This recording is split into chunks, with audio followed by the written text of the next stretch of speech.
Hi friends, வணக்கம். இது உங்கள் ஸ்பாட்டன் வாரியர் சென்னை. நான் உங்கள் நேமிராஜ். ஆஃப்டர் லாங் டைம், ரொம்ப நாள் ஆச்சு நம்ம வீடியோ போட்டு.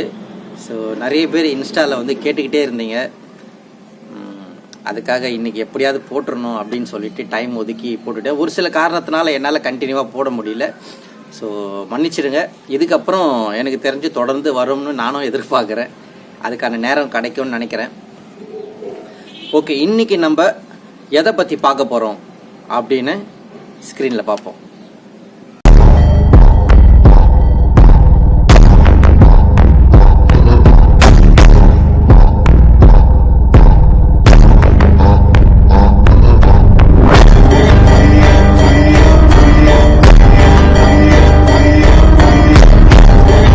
இந்த மாதிரியான பிரச்சனையை பற்றி தான் நம்ம இன்னைக்கு பார்க்க போகிறோம். அதாவது எப்படி சொல்கிறது, நம்ம ஒரு சோக்காலி அப்படின்றது முழுமைத்தன்மையே பார்த்தீங்கன்னா களம் பார்க்கறதுனாலையோ ப்ரீட் பண்ணுறதுனாலையோ, இதை நான் ஆல்ரெடி இன்ஸ்டாவில் சொல்லியிருப்பேன். களம் பார்க்கறதுனாலையோ ப்ரீட் பண்ணுறதுனாலையோ இல்லை அதுங்களுக்கு இற வைக்கிறதுனாலையோ நல்லா பாதுகாப்பாக பார்த்துக்கிறதுனாலையோ கிடையாது. அந்த ஜீவன்களுக்கு ஒரு பிரச்சனை அப்படின்னு வரும்போது நம்ம வந்து அதை கைவிடாமல் ஒரு சிலர் வந்து அறுத்து கூட போட்டுருவாங்க. ஸோ இந்த மாதிரியெல்லாம் பண்ணாமல் அந்த ப்ரீடு எவ்வளோ இம்பார்ட்டன்ட், அது எப்பேற்பட்ட வழிகால், எப்பேற்பட்ட லைனேஜ், எந்த மாதிரியான வம்சத்தில் இருந்து வந்திருக்குதுன்றது அந்தந்த ப்ரீடருக்கு தெரியும். ஸோ அவங்களுக்கு அது வேல்யூபிளான ஒரு விஷயம். பணம் கொடுத்து வாங்குறவங்களுக்கு அதோடைய வேல்யூ தெரியாது. ஸோ அப்படிப்பட்ட பொருள்களை வந்து மருத்துவம் பண்ணி காப்பாற்றி ஒரு லைனேஜை செட் பண்ணி உருவாக்கி நம்மளை யாருமே நெருங்க முடியாத அளவுக்கு ஒரு பொருள்களை உருவாக்குறது தான் ஒரு சோக்காலியோட முழுமைத்தன்மை. ஸோ அதை பற்றி தான் இன்றைக்கி பார்க்க போகிறோம். அதுக்கு முன்னாடி நம்ம சேனலை ஃபஸ்ட் டைம் பார்க்குறீங்கன்னா சப்ஸ்கிரைப் பண்ணிக்கோங்க. பக்கத்தில் இருக்கிற பெல் ஐக்கானை கிளிக் பண்ணிக்கோங்க. 3 ஆப்ஷன் வரும். அதில் ஆல்ன்றதை கிளிக் பண்ணிட்டீங்கன்னா நான் போடுற வீடியோ உங்களுக்கு நோட்டிஃபிகேஷனாக வரும். வாங்க வீடியோக்குள்ளே போவோம்.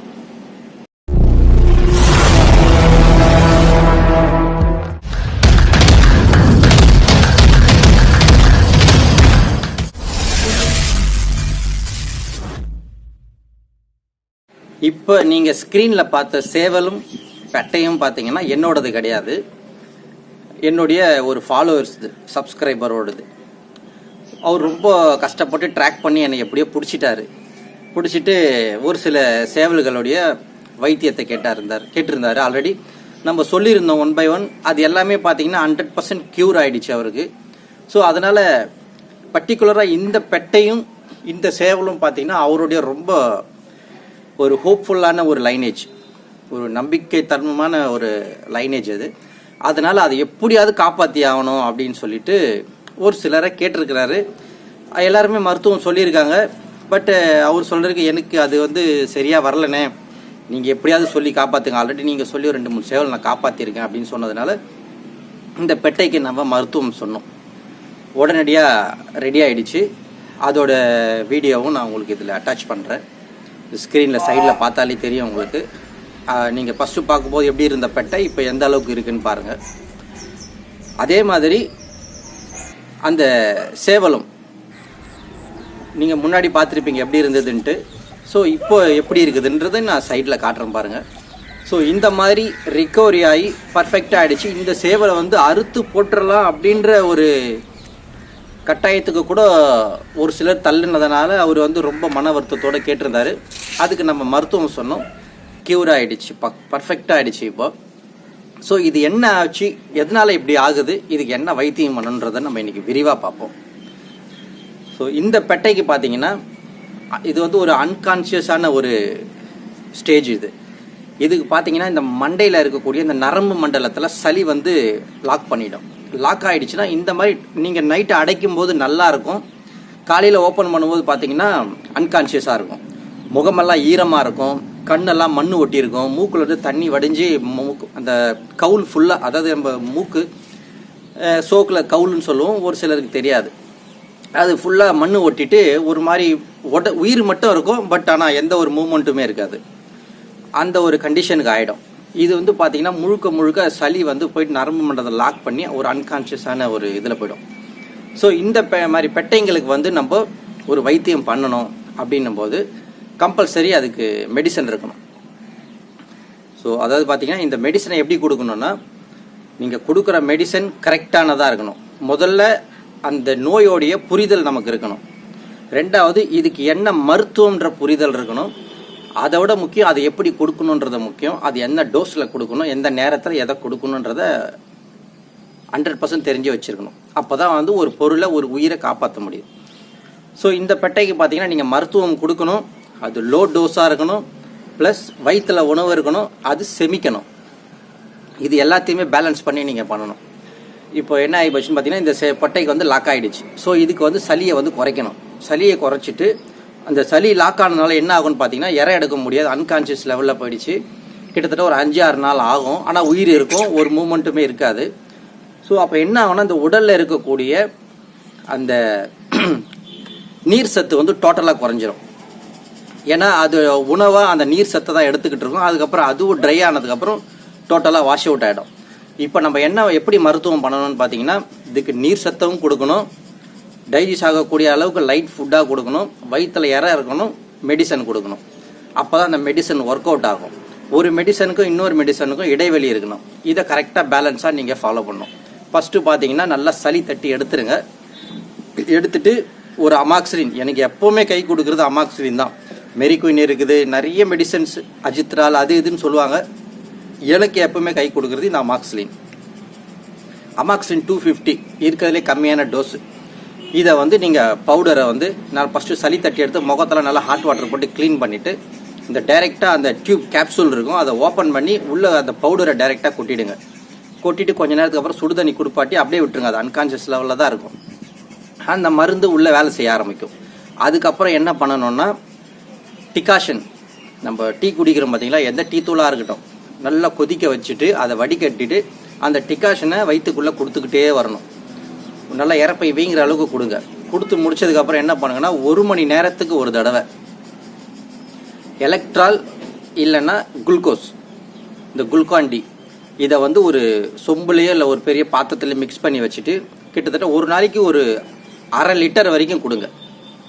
ஒரு 1 ஹவருக்கு ஒரு கேப் விட்டு நீங்கள் கொடுத்துக்கிட்டே வர என்னன்னா உடம்புல நீர் சத்து அதிகமானதுக்கப்புறம் டைஜஸ்ட் ஆக ஆரம்பிக்கும், எல்லாமே ஃபங்க்ஷன் ஆக ஆரம்பிக்கும். அப்போ என்ன ஆகும்னா கொடுக்குற மருந்து ஒர்க் அவுட் ஆகும். ஸோ அந்த ஃபஸ்ட்டு நாள் வந்து வெறும் நீர் ஆகாரம் மட்டும் கொடுங்க. 2வது நாள் வந்து பிஸ்கெட் இல்லைன்னா ரஸ்க்கு, இட்லி கூட கொடுக்க வேண்டாம். பிஸ்கெட் இல்லைன்னா ரஸ்கில் அதுலேயும் குளுக்கோஸ் ஆட் பண்ணி அதை வயிற்றில் காலையில் கொடுத்துட்டு மறுபடியும் ஒரு அமாக்சிலின் திருப்பி பார்த்தீங்கன்னா ஒரு 1/2 hour 1 ஹவருக்கு அப்புறம் மறுபடியும் நீங்கள் அந்த டிகாஷன் வாட்டர், அதுக்கப்புறம் குளுக்கோஸ் வாட்டர் கொடுத்துக்கிட்டே வாங்க. அதே மாதிரி நைட்டு முடியும் போது ஈவினிங் ஒரு 5 மணி போல் மறுபடியும் ஒரு அமாக்சிலின் அந்த பிஸ்கெட் கொடுத்துட்டு. ஸோ அது எப்படி கொடுக்கணும்னு உங்களால் எல்லாருக்குமே தெரியும். தண்ணியில் நீங்கள் லைட்டாக தொட்டு எடுத்தாலே அப்படியே ஒரு மாதிரி ஸ்மெஜ் ஆகிடும். அதை அப்படியே உருண்டையாக நீங்கள் போட்டு விட்டுறலாம் குளுக்கோஸ் ஆட் பண்ணி. இதை கண்டினியூவாக ஃபாலோ பண்ணிங்கன்னா 5வது நாள் உங்களுக்கு ரிசல்ட் பர்ஃபெக்டாக இருக்கும். அதோட ரிசல்ட்டை தான் நான் உங்களுக்கு காமிச்சது. ஸோ இந்த சேவலுக்குன்னு வருவோம். இப்போ இந்த சேவல்னு பார்த்தீங்கன்னா இது வந்து களம் முடிஞ்சு வந்த சேவலுக்கு இருக்கும், வெள்ளை கழிச்சல்லேருந்து மீண்டு வந்த சேவலுக்கு இருக்கும், சுக்காலேருந்து மீண்டு வந்த சேவல்களுக்கு இருக்கும். இதோட பிரச்சனை என்னன்னு பார்த்தீங்கன்னா ஒரு வியாதியிலேருந்து வரும்போது உடலில் நம்ம ஏற்கனவே அந்த பெட்டைக்கு சொன்ன மாதிரி நீர் சத்து இருக்காது, விட்டமின்ஸ் இருக்காது, எதுவுமே இருக்காது. ஸோ அப்படின்னு இருக்கும்போது கொஞ்சம் எதிர்ப்பு சத்து கம்மியாக இருக்கும், இந்த நரம்புகளுடைய வீரியம் குறைவாக இருக்கும். அப்போ நீங்கள் என்ன பண்ணணும் அப்படின்னு பார்த்தீங்கன்னா அந்த நரம்போட வீரியம் ஒரு ஸ்டேஜுக்கு மேலே குறையும் போது இந்த மாதிரி நடுக்கம் ஆரம்பிச்சிடும், தள்ளாடி நடக்கும். ஒரு சில கோழிங்களுக்கு ஒரு வியாதி வரும். ஒரு சிலது பார்த்தீங்கன்னா தள்ளாடி நடக்கும்போதே எங்கேயோ பைத்தியம் முடிச்ச மாதிரி போகிற மாதிரி அப்படியே போதையில் போகிற மாதிரி இருக்கும்.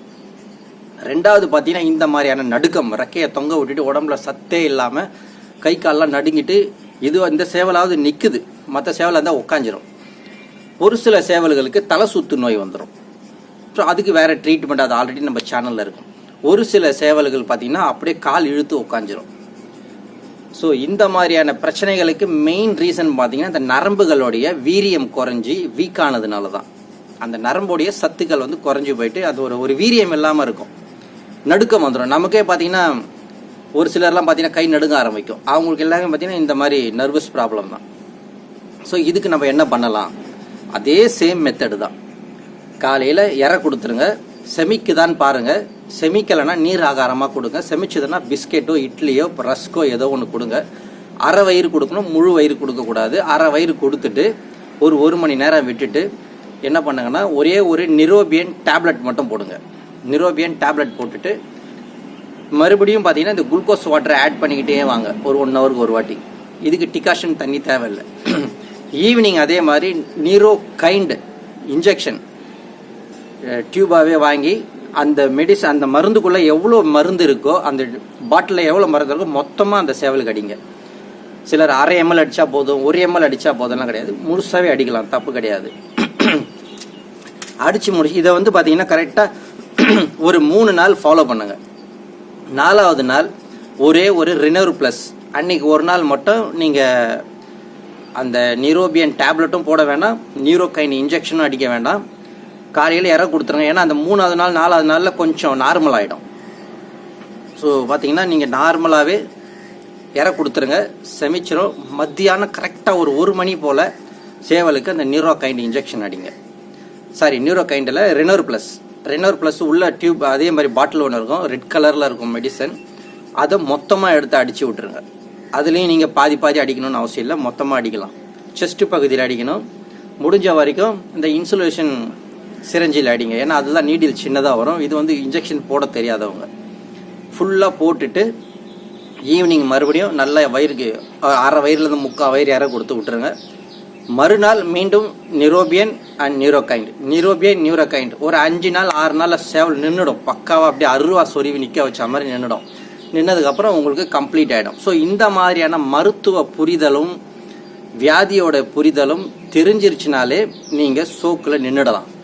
ஏன்னா இன்றைக்கி நிறைய பேர் சோக்கில் வரணும்னு ஆசைப்படுறதும் வந்ததுக்கப்புறம் அதை விட்டு வெளியே போகணும்னு நினைக்கிறதுக்கும் ஒரே ரீசன், என்னுடைய பொருளை என்னால் தக்க வச்சிக்க முடியல, அதை காப்பாற்ற முடியல, அதை வச்சு மெயின்டைன் பண்ண முடியல, என்ன பண்ணாலும் சீக்கு வந்துடுது. நான் ஆன்டிபயோட்டிக் கலந்து வைக்கிறேன், சீக்கு வந்துடுது. நல்லா இற கொடுத்து வைக்கிறேன், சீக்கு வந்துடுது. தடுப்பூசியெல்லாம் போட்டு வைக்கிறேன், சீக்கு வந்துடுது. ஸோ அந்த சீக்கு வரத்துக்கு முன்னாடி நிறைய பேர் காப்பாற்றுறாங்க, இல்லைன்னு சொல்லலை. பட் வந்ததுக்கு அப்புறம் காப்பாற்ற தெரியல. எப்பேற்பட்ட சோக்காலையும் நானும் பார்த்துட்டேன். இதெல்லாம் வேலைக்கு ஆகாது, அறுத்து போட்டுடலாம் அப்படின்ற ஒரு எண்ணம் மட்டும் மனசுக்குள்ளே வரக்கூடாது. எப்படியாவது முயற்சி பண்ணி காப்பாற்றணும். அதை விட ரொம்ப பெரிய முக்கியமான விஷயம், நீங்கள் எப்பேற்பட்ட வியாதிக்கு வேணால் மருத்துவம் பண்ணுங்கள், எதுக்கு வேணால் பண்ணுங்கள். அந்த மருத்துவம் பண்ணுறதுக்கு முன்னாடி முதல்ல உங்களுக்கு நம்பிக்கை இருக்கணும். இதை எப்படியாச்சும் நான் காப்பாற்றிடுவேன் அப்படின்ற நம்பிக்கை உங்களுக்கு இருந்துச்சுனாலே அது எப்பேற்பட்ட வியாதியாக இருந்தாலும் ஈஸியாக காப்பாற்றிடலாம்.